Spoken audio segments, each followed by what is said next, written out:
C'est l'accessoire le plus recherché ces dernières heures, le masque de type FFP2. Cette pharmacie dionysienne est encore l'une des seules à en avoir.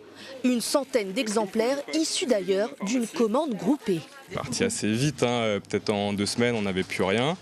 Et on avait passé une grosse commande avec une autre pharmacie. Et quand on est arrivé à bout de notre stock, on leur a demandé de nous rétrocéder une partie de leur commande. Depuis ce matin, pas mal par rapport au bateau qui est accosté là au port, avec pas mal d'Italiens à l'intérieur. Voilà, donc les gens viennent un petit peu à la pharmacie pour prendre les précautions au cas où il y aurait des déclarations de personnes infectées. Ouais. Dans les autres officines, la ruée vers les masques a provoqué des ruptures de stock. On en avait au départ, on a été dévalisé, maintenant on n'arrive plus à en avoir. On essaye de s'en procurer mais on n'y arrive plus. Du côté des autorités sanitaires, on rassure toujours la population. Le stock de masques est largement suffisant.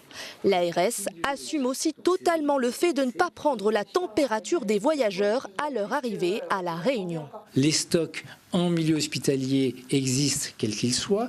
Les stocks en milieu hors hospitalier existent en quantité parce que c'est le travail de Santé publique France, de l'ARS. Lorsque l'on prend effectivement cette température, le risque, c'est que les personnes qui reviendraient d'une zone de circulation virale, à partir du moment où on leur dit qu'ils n'ont plus de température, ne vont plus s'auto-surveiller.